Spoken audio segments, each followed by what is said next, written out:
Voy a tocar un tema que lo he titulado Plantados para dar fruto. Plantados ¿para dar qué? Fruto. Acompáñenme en su Biblia, Primera de Corintios, capítulo 15, versículo 58. Primera de Corintios, capítulo 15, versículo 58.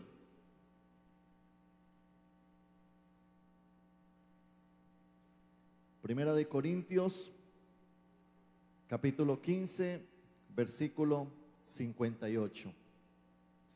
Dice la palabra: así que, hermanos míos amados, estad firmes y constantes, creciendo en la obra del Señor siempre, sabiendo que vuestro trabajo en el Señor no es en vano. Yo quiero que lo volvamos a leer, por favor. Así que, hermanos míos amados, estad firmes y constantes, creciendo en la obra del Señor siempre, sabiendo que vuestro trabajo en el Señor no es en vano. Cierre su Biblia, por favor.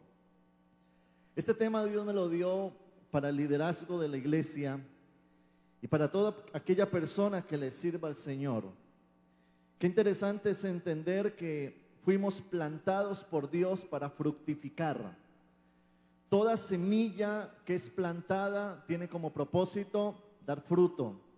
Y cuando Dios nos sacó del pecado, de la iniquidad, nos quiere establecer otra vez en el plan original de Dios, donde Dios le dice al hombre: fructifiquen, multiplíquense, sojuzguen, administren, crezcan. Y yo creo que uno de los llamados que nosotros debemos de entender como seres humanos es que estamos puestos para dar fruto. Dice el apóstol Pablo, hablando a los hermanos, a los amados de él, dice: iglesia, estad firmes, estén constantes. Dice: creciendo en la obra del Señor siempre. Note que él habla de una acción continua, donde dice: creciendo siempre, creciendo siempre, creciendo siempre. ¿En qué? En la obra del Señor. Entonces, Dios nos está llevando a entender que cada uno de nosotros debemos de crecer siempre. ¿Debemos de crecer cuándo? Siempre. Nunca contentarnos con el estancamiento, nunca resignarnos a la infertilidad ministerial, nunca entrar en una condición donde yo me resigno a no poder avanzar. De hecho, creo que todo cristiano está llamado a dar fruto en todo lo que inicie, en todo lo que emprenda. Porque nosotros tenemos el favor de Dios, porque nosotros tenemos la bendición de Dios, porque nosotros tenemos la mente de Cristo, porque ya no hay cadenas que nos aten al pecado, porque ya Dios ha prometido engrandecernos y llevarnos a niveles grandes de bendición para allí glorificar su nombre. Precisamente de eso se trata este texto, entender que fuimos diseñados para dar fruto. Note que el fruto es una evidencia de quiénes somos. Jesús dijo: por sus frutos los conoceréis. Es decir, que el fruto evidencia lo que somos cada uno de nosotros. También el fruto es sinónimo de madurez, porque ningún árbol da fruto cuando es pequeño. Es decir, que el fruto es una evidencia de que ya estamos creciendo, de que ya estamos madurando. Una persona en una iglesia que no da fruto está enviando un mensaje, y es que es un niño espiritual. Pero una persona que ya comienza a preocuparse por los demás, que ya comienza a mirar su destino como un propósito de Dios y comienza a desarrollar un ministerio fuerte, es una persona que está mandando un mensaje también, y es que soy una persona que estoy madurando en los caminos del Señor. Es decir, que su fruto evidencia su madurez. Y también fruto tiene que ver con logros, fruto tiene que ver con productividad. Fruto tiene que ver con avanzar, con conquistar, con poseer, con ir por aquello a lo cual Dios nos ha llamado a poseer. Cuando Dios llamó a Josué, le dijo: Josué, esta es la tierra, es la promesa. Todo lo que pise la planta de vuestro pie te pertenecerá. Y Josué comenzó a avanzar, a poseer, porque las promesas de Dios no se esperan, las promesas de Dios se conquistan. Y eso de conquistar, de avanzar, de poseer, se llama fruto en el ámbito espiritual. Por lo tanto, todos estamos llamados a dar fruto. ¿Cuántos creen eso? Dígale a su vecino: tú estás llamado a dar fruto. En esta noche quiero enseñar principios para dar fruto. Y quiero que usted entienda de parte de Dios algunos principios muy importantes. Y antes de introducirme en esto, quiero hablarle a la iglesia y a todos los que hoy están acá. Yo creo que no estamos aquí por casualidad. Creo que estamos aquí porque en su corazón está el servir a Dios. Cuando citamos a este congreso, citamos a los líderes y a la gente que quiere servirle al Señor. Y solamente su intención para Dios vale. Porque muchas veces, aunque queremos servir al Señor, hay áreas en nuestra vida, cosas que no nos han permitido dar el fruto que quisiéramos. Células que no se han desarrollado como se quisiera desarrollar. Líneas que no han crecido como se quisiera crecer. Iglesias que no hemos dado un paso avanzado. Uno, cuando no ve crecimiento como pastor, uno se confronta. Uno no se sienta a sencillamente pensar como conformista. No, uno se confronta y uno analiza cosas. Precisamente este congreso nace de una necesidad de crecer, de avanzar, de conquistar, de poseer lo que Dios nos ha llamado a poseer y tener una ambición espiritual en la cual tenemos que establecer el reino de Dios en esta tierra y tenemos que ganarnos a los perdidos para Cristo y tenemos que hacer que nuestro ministerio avance, porque cada vez que tu ministerio avanza, el reino de las tinieblas se reduce. ¿Me está entendiendo eso? Entonces, cada vez que usted avanza, el ministerio, el gobierno de Satanás retrocede. Pero cuando hay un hijo de Dios estancado, el reino de Satanás está avanzando y no podemos permitir eso. No podemos permitirlo, sino que tenemos que levantarnos a crecer. Así es que tome esta palabra como la herramienta que Dios le da hoy, un equipamiento para usted retomar y conquistar todo lo que Dios nos ha llamado a hacer. Primer principio, tener una visión clara. Tener una visión clara. Note que cuando el apóstol Pablo le habla a la iglesia, le habla a aquellos que tenían un propósito de Dios, a sus hermanos, a los que estaban sirviendo en la casa de Dios. Pablo no le habla a gente desconocida, Pablo le habla a la iglesia a la cual él está fundamentando con los principios de la palabra del Señor. Pero algo que se necesita para yo emprender es primero saber qué es lo que voy a conquistar. Cuando Dios llama a Josué, le dice: Josué, mira la tierra hasta donde se pone el sol, y le delimitó en la visión, le dijo desde el río tal hasta el río tal, y donde colinda ya con ese lugar hasta toda esa tierra de Canaán, ese será tu territorio. Dios no te puso al frente de una célula, de un ministerio, sencillamente para ocupar tu tiempo. No, Dios te puso allí para cumplir un propósito, para formar gente, para crecer, para impactar, para avanzar. Y allí es cuando Dios nos llama, antes de cualquier otra cosa, a tener claro la visión de lo que queremos alcanzar. Dios le dice a Josué: Josué, esfuérzate y sé valiente, pero se lo dijo después de mostrarle la tierra que tenía por conquistar. Hay muchas veces que somos personas que quizás estamos motivando a la gente o esforzando a la gente, o muchas veces nosotros mismos estamos como siendo regañados a avanzar. Pero ¿sabe algo? Cuando Dios le dice a Josué: esfuérzate, se lo dijo después de mostrarle una visión. Porque cuando usted tiene claridad del propósito de Dios para su vida, cualquier sacrificio es válido. Cualquier sacrificio importa. Yo me sacrifico porque yo sé lo que quiero. Y qué bueno que usted en esta noche, su mente se le abra y usted tenga claridad de cuál es el propósito de Dios para su ministerio. Usted está queriendo servir al Señor, está queriendo poner la mano en el arado y diciéndole: Señor, yo quiero liderar, yo quiero predicar, yo quiero ser usado por ti, pero ¿hacia dónde me dirijo? ¿Qué es lo que tú tienes como destino final para mi vida? Note que en la Biblia habla de que cuando el Espíritu Santo se derrame, una de las manifestaciones es que Él va a poner visión en la mente del ser humano, en sueños. El libro de Joel, en el capítulo 2, verso 28, dice la Biblia: y después de esto derramaré mi espíritu sobre toda carne, y profetizarán vuestros hijos y vuestras hijas, vuestros ancianos soñarán sueños, y vuestros jóvenes verán visiones. Entonces, el tener una visión, el soñar, es de Dios. No es del diablo, es de Dios. Por eso nunca tengan poco las visiones de Dios. porque ellas son la razón por las que tú naciste. Ese propósito de Dios fue el que produjo tu nacimiento. Yo no sé si usted lo entiende de esa manera, pero es así. Cuando Dios miró a Jeremías, le dijo: desde el vientre de tu madre te escogí. Dios, desde el vientre de nuestra madre, estando allí, Dios nos escogió. Y Dios marcó nuestra vida para un propósito. No vinimos a esta tierra a vivir de balde, ni a morir en vano. Vinimos a cumplir un designio profético de parte de Dios.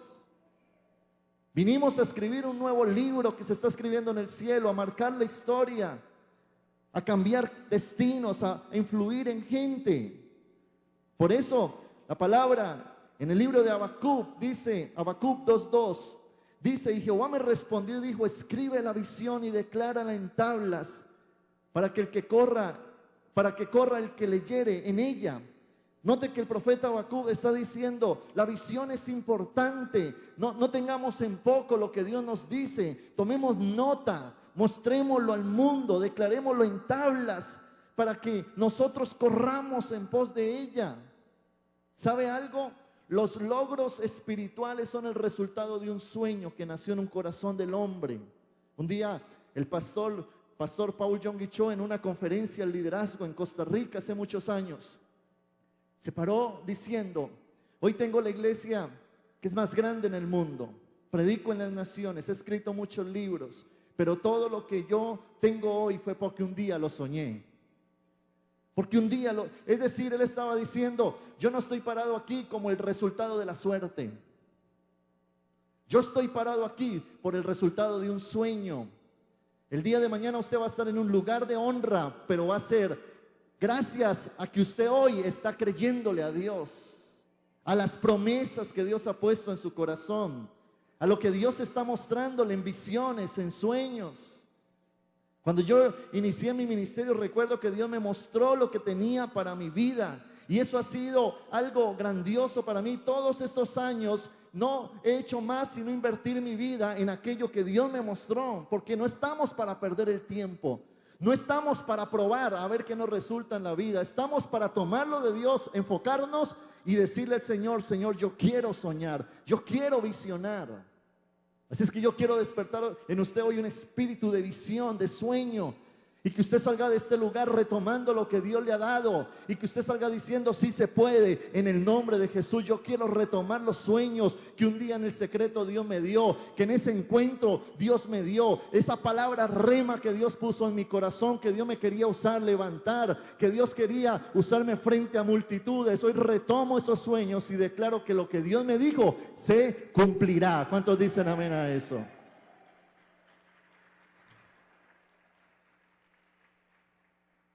El problema del asunto es que mucha gente dentro de las iglesias, aún personas que les sirven a Dios, carecen de visión y por eso carecen de resultados. Hay mucha gente liderando una célula y le preguntamos: ¿hacia dónde te diriges? No sé, sencillamente estoy haciendo lo que me dijeron, o estoy haciendo lo que otros hacen, o estoy haciendo sencillamente algo que creo que es para Dios. Un día le pregunté a una líder: ¿cuál es tu visión? Quedó confundida. Ella me decía: no sé. Yo creo que en el área ministerial tenemos que tener objetivos claros, una visión clara. Nosotros manejamos una estrategia y qué bueno que tengamos claridad, el lugar donde Dios nos quiere poner, el ministerio que Dios nos quiere dar, entregar, la visión que Dios ha puesto delante de nosotros. Decirle al Señor: Señor, yo quiero tener claridad de tu propósito para mi vida. Yo quiero, Señor, formar mi equipo de 12. Esa es mi visión. Mi visión no es una célula, es formar un equipo que trascienda. Cuando Jesús quiso transformar el mundo, formó un equipo de liderazgo. Y ya se tiene que terminar el tiempo de la esterilidad ministerial, de andar luchando por una célula cuando tengo que sacar adelante un ministerio. Luchando con 4 cuando tengo un destino profético que alcanzar. Tengo que ir más allá y entender de que Dios, si me ha puesto para servirle, es porque Dios me tiene para grandes cosas, porque los sueños de Dios son grandes, porque Dios pone sueños de acuerdo a su capacidad, no a la nuestra. Si Dios te pone a soñar, Dios te va a poner a soñar en grande, porque Dios es grande. Y porque la necesidad es grande, y porque lo que Dios tiene es grande. Así es que lo primero que yo necesito para ser un líder de fruto es saber hacia dónde dirigirme, porque un líder sin visión es un líder sin dirección. No avanza porque no sabe hacia dónde avanzar. Y yo quiero que hoy usted replantee su ministerio y le diga al Señor: Señor, yo quiero tener un puerto de destino. Yo quiero saber hacia dónde va mi ministerio. Yo quiero saber el lugar donde tú me quieres poner, porque quiero estar enfocado, quiero tener una visión clara. Yo no quiero andar peleando territorios que tú no me has mostrado a mí. Yo no quiero estar desgastándome haciendo cosas que tú no me estás llamando a hacer. Yo quiero estar enfocado y pelear mi tierra, pelear mi territorio y esforzarme por todo lo que tú me has llamado a hacer. Denle un fuerte aplauso al Señor.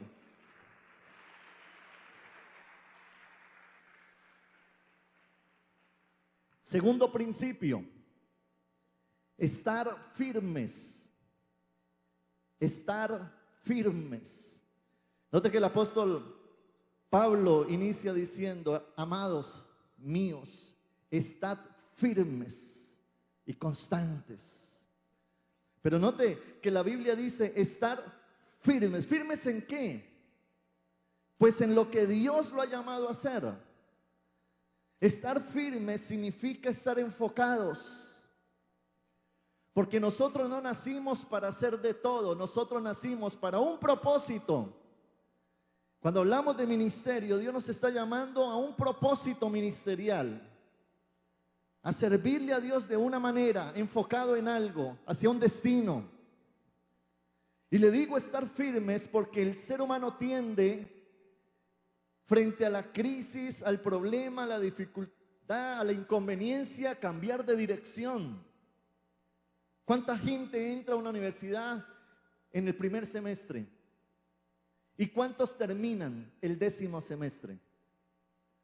¿Cuánta gente toma el liderazgo y al año cuántos se han sostenido en el liderazgo? ¿Cuánta gente ha iniciado un proyecto que después ya uno se lo encuentra y está haciendo totalmente algo contrario a lo que se propuso hacer tiempo atrás? Y nos encontramos con la gente todera, la que sabe hacer de todo, pero no ha alcanzado nada en la vida. Y eso es frustrante. Pero una de las cosas que tienen que ver es con el carácter del hombre, con un carácter voluble, cambiante, fluctuante, que no tiene claridad, que no se enfoca y está firme en lo que Dios lo está llamando a hacer. No caiga en la tentación del pulpo. Sí, yo hago esto. Y queremos hacer de todo, pero no mantenemos enfocados. ¿Sabe algo? Firmeza es decisión. Cuando Moisés tiene el encuentro en la zarza ardiendo con Dios, Dios le dice su destino, su propósito, y le dice: tú naciste porque vas a liberar a 2 millones de personas y las vayas a llevar a la tierra prometida. Ese era el llamado de Moisés. A partir del encuentro de Moisés con Dios, su vida tomó dirección. Y todo lo que hizo Moisés fue en pro de lo que Dios le había mostrado. De lo que Dios le había mostrado. Así es que algo que se necesita en nuestro ministerio, en nuestras vidas, es firmeza en lo que queremos hacer. Vinieron obstáculos, el faraón se le opuso, él tenía debilidades, a su primer intento las cosas no se dieron, pero él estaba firme. Lo mismo pasó con el apóstol Pablo cuando él tiene ese encuentro con Jesús, que él cae al piso. Dios le dice: te llamé a ser apóstol. A partir de ese momento, ¡pum!, una visión. Y a partir de ese enfoque, él comenzó a tomar decisiones en torno a eso, pero siempre estuvo firme. Él era una persona que sabía hacer carpas y lo tenía como oficio, pero él hacía carpas para sostener el ministerio que Dios le había entregado para alcanzar el destino final. Él no volvió a su propósito pasado mundano, no, él se enfocó y estaba firme en lo que Dios lo llamó a hacer. Qué bueno que nosotros estemos firmes. Qué bueno que nosotros entendamos que Dios nos llamó a algo y eso es. que le creamos al Señor, que si usted ha determinado ser un líder, hermano, usted está allí por convicción, no por emoción. Que el enemigo se levante, pero yo estoy firme. Que tengo una crisis familiar, está bien, pero estoy firme. Porque nosotros como seres humanos somos vulnerables a las crisis. Pero mientras la crisis no te domine, usted debe de estar firme sirviéndole al Señor, dejando que Dios se ocupe de tu vida y de tus cosas, porque tú te estás ocupando del propósito que Dios ha puesto delante de ti. Firmeza. Eso significa que ninguna crisis puede determinar que debas cambiar tu dirección. Porque cuando Dios da una visión, no determina que todo va a ser bonito, en una línea recta hacia el éxito. No, van a haber problemas. Se van a levantar Goliat. Se van a levantar reyes como Saúl para destruirte, enemigos. Se va a poner el ambiente hostil. Y eso no debe determinar que no es la voluntad de Dios, ¿no? Cuando José le puso Dios ese sueño, comenzó a vivir crisis. Pero David y José estuvieron firmes. Si Dios te ha dado una palabra, si Dios te ha dado una visión, esté firme, porque el encargado del cumplimiento se llama Dios. La responsabilidad nuestra es ser fieles al Señor. Y eso se llama estar firmes. El libro de Job, en el capítulo 22, versículo 28, dice la Biblia: determinarás a sí mismo una cosa y te será firme, y sobre tus caminos resplandecerá luz. Note lo que está diciendo la Biblia. Si usted determinó servirle al Señor, esté firme en eso. Y dice: ahora sobre su caminar resplandecerá la luz. Eso significa que Dios no respalda a un confundido. Dios no respalda a un voluble, a una persona de doble ánimo, que hoy quiere conquistar el mundo y mañana está debajo de la cama, llorando porque le está yendo mal, porque no le fue nadie a la célula, porque toda la gente que tenía para un encuentro se le cayó, entonces cayó en una depresión. Y ahora ya no quiere ni aparecerse en la iglesia porque está triste en su casa. No, eso no es así. Dígale al que está a su lado: olvídate de eso. El ministerio es para gente madura. Cuando Dios llama a Abraham, Abraham estaba rodeado de debilidad, de cosas imposibles. Dios le promete un hijo y su esposa estéril. Una nación no veía nada. Pero note lo que dice la Biblia en el libro de Romanos, capítulo 4, versículo 13. Dice la Biblia: porque no por la ley fue dada a Abraham o a su descendencia la promesa de que sería heredero del mundo, sino por la justicia de la fe. Versículo 16. Por tanto, es por fe, para que sea por gracia, a fin de que la promesa, note que cuando habla de promesa está hablando de visión. Dice: a fin de que la promesa sea ¿qué? ¿Está leyendo conmigo? ¿Qué pasó con el texto? Romanos 4:16. Dice: a fin de que la promesa sea firme para toda su descendencia, no solamente para la que es de la ley, sino también para la que es de la fe en Abraham, el cual es Padre de todos nosotros. Como está escrito: te he puesto, le dice Dios, por padre de muchas gentes delante de Dios, a quien creyó, el cual da vida a los muertos y llama las cosas que no son como si fueran. Él creyó, está hablando de Abraham, él creyó en esperanza contra esperanza para llegar a ser padre de muchas gentes, conforme a lo que se le había dicho: así será tu descendencia. Y no se debilitó en la fe al considerar su cuerpo, que estaba ya como muerto, siendo de casi 100 años, o la esterilidad de la matriz de Sara. Tampoco, ¿qué dice? Dudó por incredulidad de la promesa de Dios, sino que se fortaleció en fe, dando gloria a Dios, plenamente convencido de que era también poderoso para hacer todo lo que había prometido, por lo cual también su fe le fue contada por justicia. Abraham recibió un llamado grande, al igual que usted lo tiene, al igual que yo lo tengo. Y dice en la Biblia que Abraham no fue incrédulo, sino que hizo de la promesa algo firme y creyó. Y dice, y no dudó a pesar de ver su debilidad. No dudes.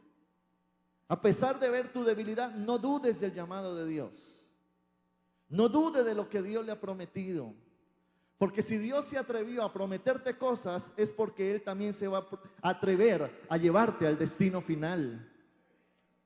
Y allí es cuando tenemos que tomar la palabra. Y dice que él creyó en esperanza contra esperanza. En otra versión dice, él creyó a pesar de que no había ninguna esperanza. Hermano, hay veces no vemos esperanza, hay veces no vemos las cosas, hay veces en vez de ver el cumplimiento, vemos son las crisis, las dificultades, la escasez, la gente no marcha, las cosas no se dan como quisieran, pero la Biblia dice que Abraham creyó y no dudó, y a pesar de que no había esperanza, él creyó y dijo, Dios fue el que prometió. A mis ojos esto es imposible, pero aquel que prometió tiene el poder para cumplir todas sus promesas. Denle un fuerte aplauso al Señor.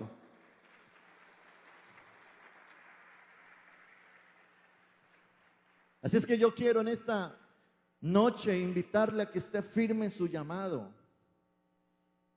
Porque a usted quien lo llamó no fue el pastor, fue Dios. La iglesia no llama, la iglesia forma a los que Dios llama. Ningún ser humano tiene la capacidad de entregar un llamado, solo Dios. Y si usted está sirviéndole al Señor, por causa de un llamado de Dios, sencillamente esté firme en el llamado que Dios le dio. ¿Cuántos dicen amén? Tercer principio, ser constantes. Constantes. El apóstol Pablo dice, estad firmes y constantes. Esa palabra constante tiene que ver con perseverancia. Porque las cosas no se dan fáciles, como quisiéramos o como esperamos, sino que muchas veces el desarrollo del ministerio y la fructificación toma tiempo. El agricultor, cuando siembra la semilla de un árbol, tiene que darle tiempo a que comience a crecer, a florecer, a madurar, a estirar sus ramas, a avanzar. Y quizás tome años, pero ese agricultor sabe que en su tiempo dará fruto. Note que el agua, bajo su consistencia, es débil, porque usted riega un vaso de agua y el agua se extiende, es débil. Pero una goterita de agua puede romper una roca, no por su solidez, sino por su perseverancia. Y aunque nosotros a nuestro propio aprecio nos veamos débiles y somos constantes en lo que vamos a hacer, vamos a dar fruto tarde que temprano.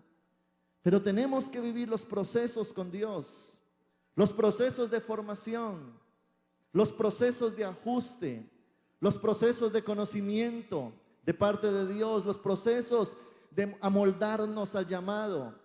Escuché un testimonio de un pastor que hoy en día tiene una iglesia de más de 100,000 miembros. Este hombre, una vez predicando, contaba su testimonio y decía, mis primeros 13 años de ministerio fueron frustrantes. Dios nos llamó con mi esposa a abrir una iglesia. Le creímos al Señor, dejamos todo atrás, el empleo, todo lo que teníamos y nos arriesgamos a abrir una iglesia. Y ellos dicen, y comenzamos a servirle al Señor. Llegaron 4 personas, luego llegaron 5, 10, 20, 30. La iglesia comenzó a crecer de poco a poco. A los 5 años habíamos llegado a 200 personas, pero nos reuníamos en un lugar pequeño. Yo le oraba al Señor, Señor, quiero más almas, quiero crecer. A lo que tú me llamaste pasaron 6 años, 7, 8, 9, 10 años, 11 años, 12 años. Y él dice, estaba frustrado porque no veía el crecimiento que quería ver, porque las cosas no se daban conforme a la palabra que Dios me había dicho. Dios me había llevado a ver multitudes y llegaba a una iglesia pequeña donde la gente quizás no servía como debería servir. No crecíamos, ¿no? Y dice que una vez se fue a Santa Marta de vacaciones con su esposa y se sentó en la playa frustrado, achantado, y se puso a mirar las estrellas y allí Dios le habló. Y Dios le dijo, sigue perseverando, porque a partir de este momento vienen cosas grandes para tu vida. Y dice que Dios le reveló una estrategia nueva para el crecimiento de la iglesia, y a partir de ese momento tuvo un crecimiento explosivo, que hoy en día su iglesia abarca más de 200 iglesias y más de 100,000 personas. Eso es un ministerio muy grande. Por eso muchas veces la gente ve la gente ve la gloria, pero no la historia, ¿no? Porque cuando vemos cómo Dios usa a muchas personas, cuando vemos ministerios grandes, cuando vemos cosas grandes, vemos la gloria, pero no conocemos su historia. Y la realidad es que todos con Dios tenemos una historia diferente, pero la tenemos. Y allí es donde Dios nos dice, si estás con una visión clara, si estás firme en tus convicciones, persevera. Sé constante en lo que yo te llamé a hacer. Ahora, la constancia y la perseverancia tiene que ver con procesos. Dios nos procesa y de esa manera nos lleva a alcanzar los sueños, pero el alcanzar los sueños toma tiempo. Y el tiempo está ligado principalmente con nuestra formación. Con nuestra formación, porque todos necesitamos ser procesados. Todos necesitamos permitir que Dios forme cosas en nuestra vida. El tamaño del proceso determina el tamaño del propósito. Si Dios tiene un propósito grande contigo, también el proceso será grande. Y se lo voy a ejemplificar de esta manera. Si usted quiere ser un enfermero, tiene que vivir un proceso de capacitación de 2 años. Si usted quiere ser un paramédico, tiene que vivir un proceso de 3 años. Si usted quiere ser un médico, tiene que vivir un proceso de formación de 7 años. Pero si usted quiere ser un cirujano, tiene que vivir un proceso de formación de 10 años. Es decir, que el proceso y el tiempo de proceso también determina tu lugar o la posición en la que Dios te va a poner. Porque muchas veces no vemos que se dan las cosas como quisiéramos ya. Pero ahí es cuando entendemos la mente de Dios, y es que si Dios nos tiene para cosas grandes, nos tendrá que procesar profundamente. Kathryn Kuhlman fue una gran mujer de Dios. Esa mujer tenía un avivamiento glorioso. En su tiempo era la mujer wow que Dios usaba. Pero si usted estudia la historia de ella, Dios la usó los últimos 10 años de su vida. Los otros años de su vida fueron de fracasos, de luchas, de errores. Tuvo un divorcio y se fue a vivir con otro hombre. Por allá fracasó, tuvo que separarse de él. A lo último se queda sola. Errores, pero persistió. Hasta que Dios ya dijo, te voy a usar porque estás lista. Y ¡pum! Vino un avivamiento glorioso. Por eso, no seamos personas apresuradas. Más bien, permitamos que Dios nos edifique. Si usted quiere hacer una casa con 3 cuartos, eso le va a tomar un tiempo. Pero si usted quiere hacer un edificio para 20 apartamentos, eso le va a tomar un tiempo más prolongado. De acuerdo al llamado que Dios tiene para ti, así será la duración de tu proceso. ¿A cuántos Dios les está hablando en esta noche? No nos gustan los procesos, no nos gusta esperar.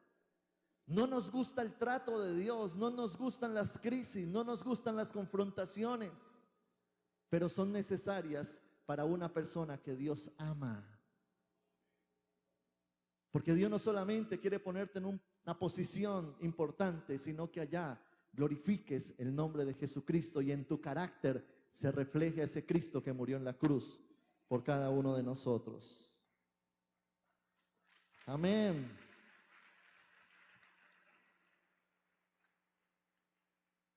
Un día hablaba con un pastor y le decía, ¿cómo te fue este año? Y él me decía, pues este año no fue muy bueno, estoy preocupado. Y yo le decía, uno como pastor no puede tener un proyecto un año, sino un proyecto de vida. Porque hay cosas que toman más de un año. Usted como líder de una célula, de un ministerio, de una línea, tiene que tener un proyecto de vida.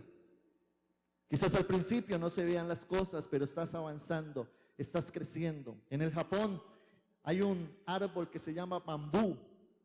Y es un árbol que al sembrarse la semilla dura 9 años sin crecer. La gente mira donde sembró y pasó 1 año, 2 años, 3 años, no crece. Dura más de 10 años en que comience a dar un palito que salga de la tierra. ¿Y sabe por qué? Porque esos 13 años que demora la semilla debajo de la tierra, lo que está haciendo es echando raíces profundas. Profundas. Pasan años echando raíces. Y lo que sucede a los 13 años es que en tan solo 6 meses crece hasta 13 metros.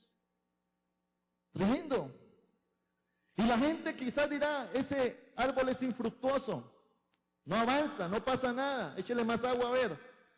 Pero sabe algo, está creciendo hacia abajo. Por eso uno en el ministerio tiene que tener claridad y dejarse formar por Dios y entender y aprender a vivir los procesos de Dios, pero no desistir, no tirar la toalla, porque muchas veces las cosas no se dan. Y cuando las cosas no se dan, lo primero que tenemos que evaluar es nuestra propia vida. ¿Por qué no se dan las cosas? Aquel líder que quiere iniciar su célula, pero no crece, no avanza.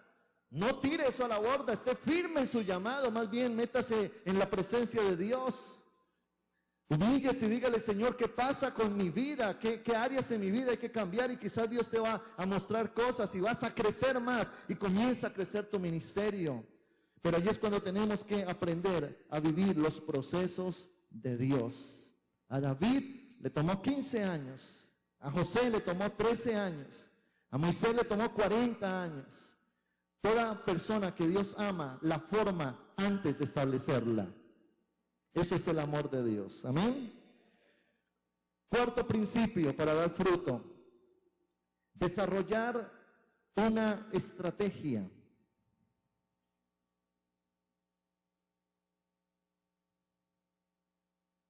Desarrollar una estrategia. Una estrategia es la herramienta que Dios nos da para alcanzar el propósito. Es el vehículo. Estrategias tienen que ver con maneras, procesos, poner orden. Y eso lo tenemos que entender nosotros porque si se trata de conquistar, yo necesito estrategias. Cuando Dios llamó a Josué, Josué lo primero que vio fue una muralla que estaba encerrando a Jericó. Pero Dios le reveló una estrategia y le dijo, dale 7 días vueltas. Y al 7º día, griten. Eso es una estrategia. Porque para la conquista se necesitan estrategias. Y allí es cuando también tenemos que mirar lo que Dios nos ha entregado. Cuando Dios llamó a los discípulos, Mateo capítulo 28, versículo 19 dice, por tanto, id y haced discípulos a todas las naciones, bautizándolos en el nombre del Padre, del Hijo y del Espíritu Santo. Dios les estaba comisionando una tarea muy grande, ganar a las naciones, porque dice aquí, vayan a todas las naciones. Pero Dios les dice 2 cosas importantes, ganen almas y formen discípulos. Cuando Dios dice, id, está diciendo, gánenlos, pero cuando dice, haced, significa formar discípulos. Y yo quiero que entendamos esto muy claramente en esta noche en el ministerio. Cuando hablamos de una estrategia, Dios dice, ganen almas y formen gente. Si usted quiere crecer en su célula, tiene que desarrollar esas dos estrategias. La célula, como primer propósito, tiene el ganar almas. Ganar almas. Pero el segundo propósito de la célula es formar discípulos. Es decir, no solamente basta con ganar almas. Hay gente que es muy buena evangelizando, pero muy mala formando. Y cuando ve, al transcurrir los años, no tienen fruto. Muy bueno subirse a un bus y regalar tratados, muy bueno ir a un hospital y regalar tratados, muy bueno hablarle al vecino, muy bueno, pero hasta que no retengamos el fruto, no vamos a extender nuestro ministerio.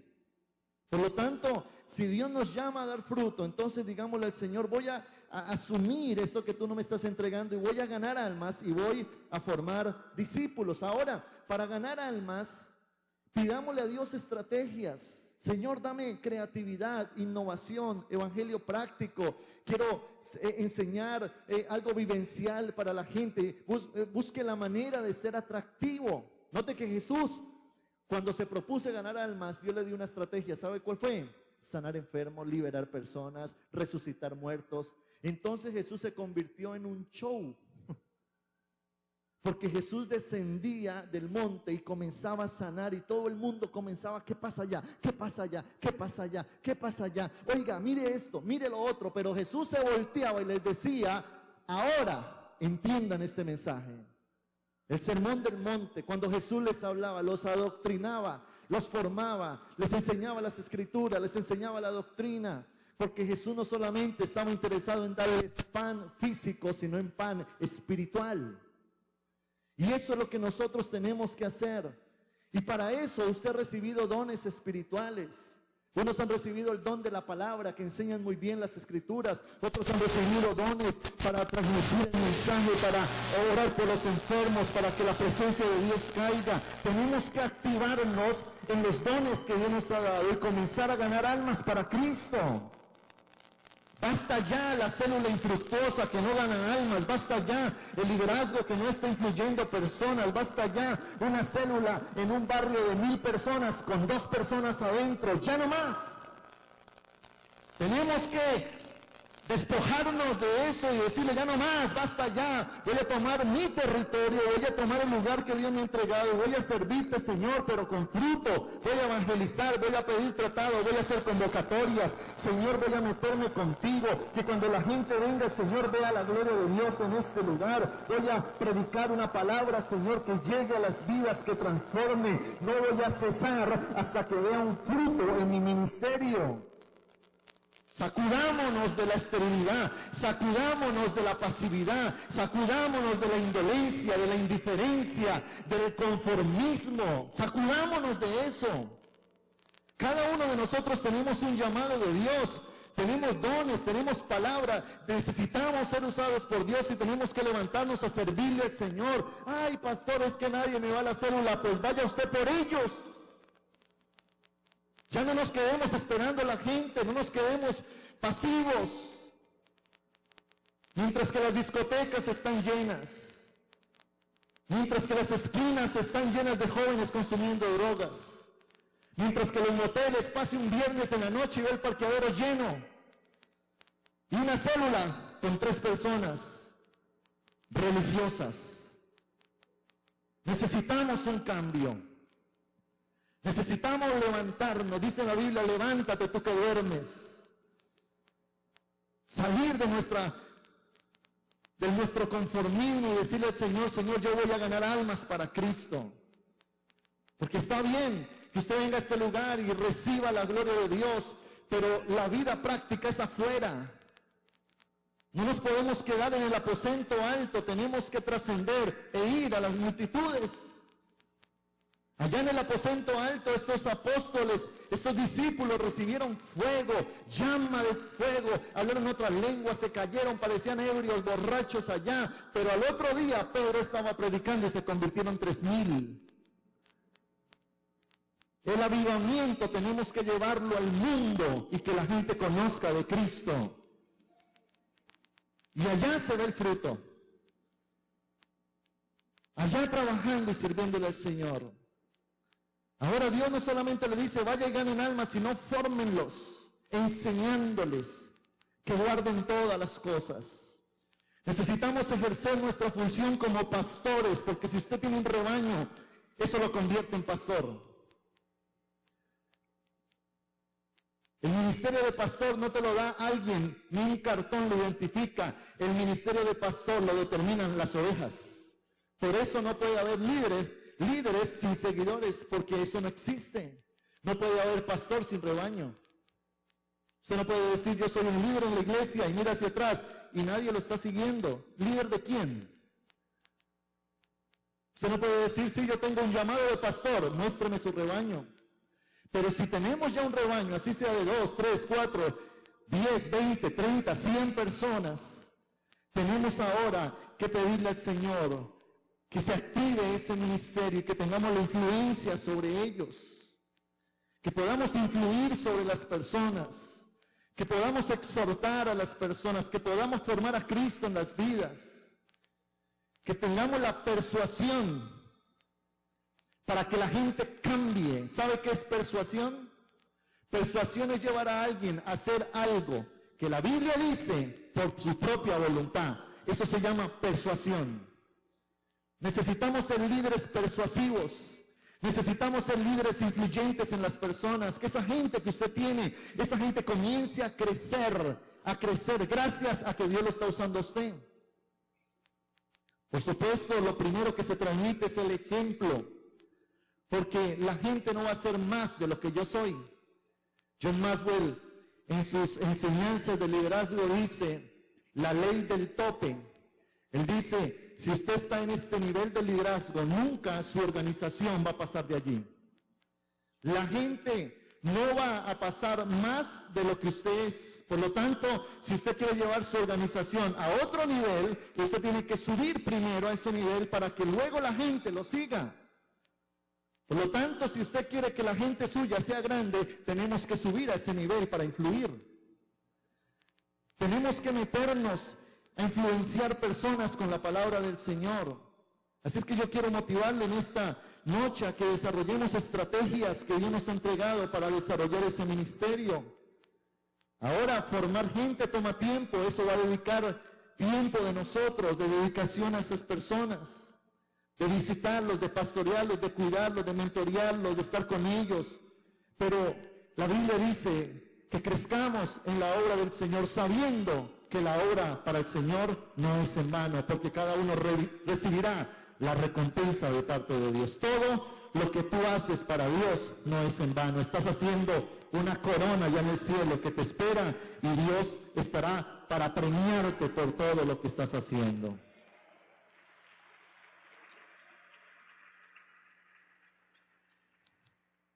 Si nos centráramos como iglesia, usted como líder, aquí hay una pancarta muy grande que determina nuestra estrategia, trabajando como Jesús. Y si nos enfocáramos en llevar a cabo esta estrategia, alcanzaríamos el propósito que Dios tiene para nosotros como iglesia. Primero, ser un líder de célula. Segundo, formar completo mi equipo de 12. Tercero, enviaré a 2 personas a cada encuentro. Cuarto, ganaré 4 personas en mi célula al mes. Quinto, traeré 2 personas nuevas por mes a la iglesia. Sexto, sostendré el 75% de mi gente en el primer nivel de CEFI. Séptimo, tendré toda mi gente formándose en CEFI.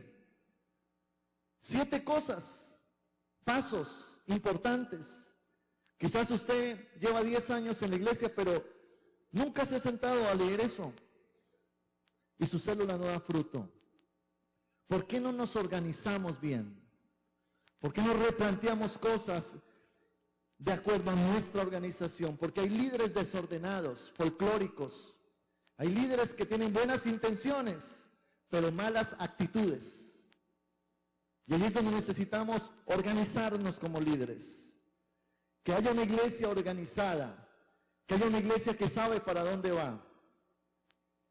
Que haya una iglesia que se mueve en pro de algo y que conoce su destino final. Así es que quiero motivarle a que retome esa palabra, estrategia, y que la aplique a su ministerio, porque grandes cosas Dios tiene para cada uno de nosotros. Amén. Y quinto, el quinto principio para dar fruto es la unción, el poder y la gloria de Dios. La unción, el poder y la gloria de Dios. Eso me lleva a entender algo muy importante, y es la necesidad de ser totalmente dependiente de Dios. Zacarías capítulo 4, versículo 6 dijo: entonces respondió y me habló diciendo esta palabra de Jehová a Zorobabel, que dice: no con ejército, ni con fuerza, sino con mi espíritu, ha dicho Jehová de los ejércitos. Esto me muestra un grande principio, y es que necesitamos que la gloria de Dios descienda en nuestras vidas. Necesitamos que la unción, el poder descienda. ¿Sabe algo? Cuando la gloria de Dios desciende a un lugar, Dios suple todas las necesidades. Cuando la gloria de Dios esté en su célula, van a haber sanidades, prodigios, milagros, señales. La gente que llega atada va a ser libre. El que está enfermo va a recibir sanidad. El que llega con crisis familiar va a recibir restauración. El que llega con ataduras y pobreza y miseria va a recibir libertad. Porque donde está el Espíritu de Dios hay libertad. Y eso lo necesitamos. Necesitamos que la gloria de Dios descienda. Pero ¿cómo desciende? ¿Qué hizo Moisés para traer la gloria de Dios? Subió al monte y él bajaba resplandeciente. Cuando David asumió el gobierno de Israel, lo primero que hizo fue traer el arca. El arca había sido secuestrada por los filisteos, porque para Saúl era poca cosa, pero para David no, porque David sabía que si Dios estaba con él, él iba a gobernar y él iba a reinar, y todas las batallas iban a ser una victoria, un triunfo.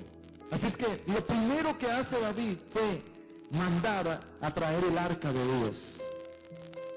Y cuando trajo el arca, David se metió con Dios en la adoración, en la presencia de Dios.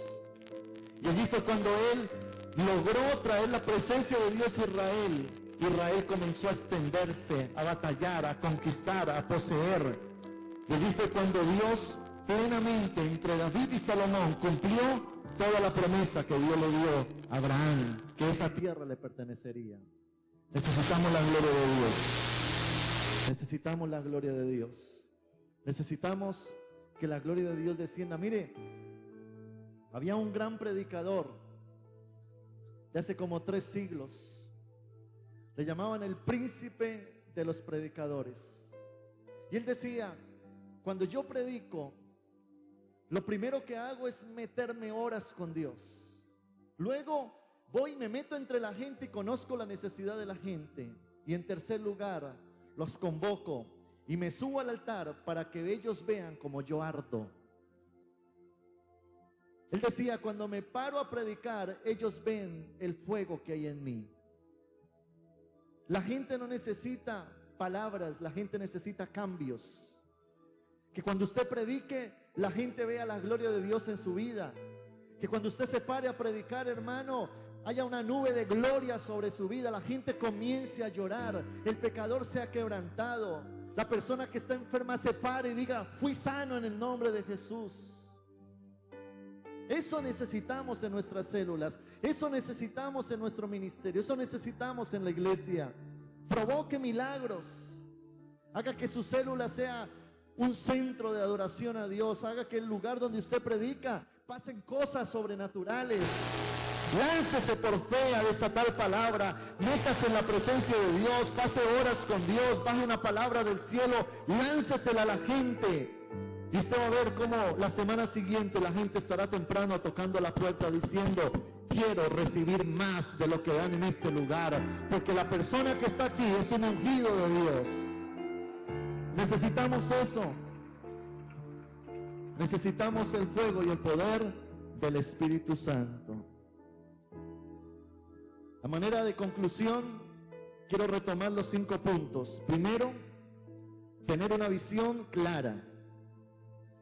Segundo, tener firmeza en lo que Dios nos ha llamado a hacer. Tercero, ser constantes, perseverantes. Cuarto, tener una estrategia clara. Y quinta, la unción, el poder y la gloria de Dios. Póngase de pie, por favor.